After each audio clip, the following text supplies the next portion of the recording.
Waste Bengal में TET issue को लेकर टीचर्स ने एक बहुत बड़ा प्रोटेस्ट किया है। इस प्रोटेस्ट को एक बिग रिलीफ के तौर पर टीचर्स के लिए देखा जा सकता है।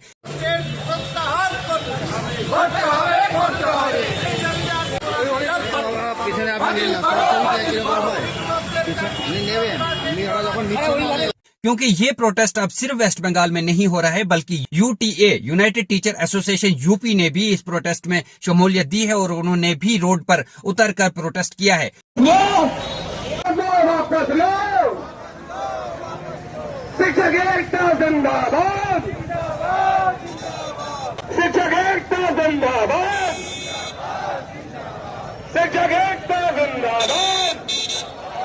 तो उसको एक पॉजिटिव मूव कहा जा सकता है। ये मार्च, ये प्रोटेस्ट एमपी में भी स्टार्ट हुआ है। वेस्ट बंगाल में टीचर्स गवर्नमेंट को ये याद दिला रहे हैं कि इलेक्शन के दौरान आपने बताया था कि आप टीईटी को लेकर एक बड़ा सोल्यूशन निकालेंगे या आप टीचर्स के लिए कुछ न कुछ रिलीफ निकालेंगे, लेकिन वो वादे अभी तक पूरे नहीं हुए और अभी तक कोई भी डेवलपमेंट नजर नहीं आई। अगर आपने एश्योरेंस दिया था तो इम्प्लीमेंटेशन क्यों नहीं की? ये टीचर्स की डिमांड है और टीचर्स का ये कहना है कि हमारी जॉब सिर्फ हमारी जॉब नहीं है, बल्कि हमारे फ्यूचर, हमारे लिवलीहुड और हमारी फैमिली से डायरेक्टली लिंक्ड है।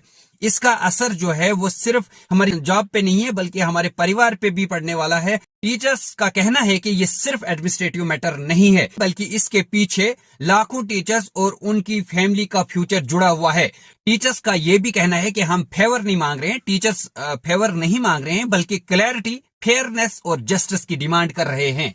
ये प्रोटेस्ट वेस्ट बंगाल से शुरू हुआ, लेकिन सबसे बड़ी बात यह है कि ये प्रोटेस्ट अब सिर्फ वेस्ट बंगाल तक लिमिट नहीं रहा। ये प्रोटेस्ट अब पूरे इंडिया में किया जा रहा है। आज पूरे इंडिया के टीचर इस डेवलपमेंट को क्लोजली वॉच कर रहे हैं। अगर टेट पॉलिसी, एलिजिबिलिटी रूल और रिक्रूटमेंट प्रोसेस पर कोई बड़ा फैसला आता है तो इसका इम्पैक्ट लाखों एस्पायरिंग और इन सर्विस टीचर पर डायरेक्टली पड़ सकता है।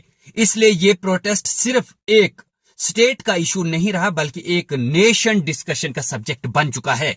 अब देखना यह है कि गवर्नमेंट इस सेंसिटिव इशू पर क्या स्टैंड लेती है और क्या टीचर्स की कंसर्न को एड्रेस करने के लिए कोई प्रैक्टिकल सॉल्यूशन निकलता है या नहीं। ये आने वाला टाइम ही बताएगा कि गवर्नमेंट क्या इस पे कोई नई पॉलिसी लाएगी, क्या एलिजिबिलिटी के लिए कोई नया रूल बनाया जाएगा या टीचर्स की डिमांड को सुना जाएगा या नहीं सुना जाएगा। ये आने वाला टाइम ही बताएगा। आपकी क्या ओपिनियन है? आप क्या ओपिनियन रखते हैं? अपनी ओपिनियन को कमेंट सेक्शन में जरूर बताएं। Good bye.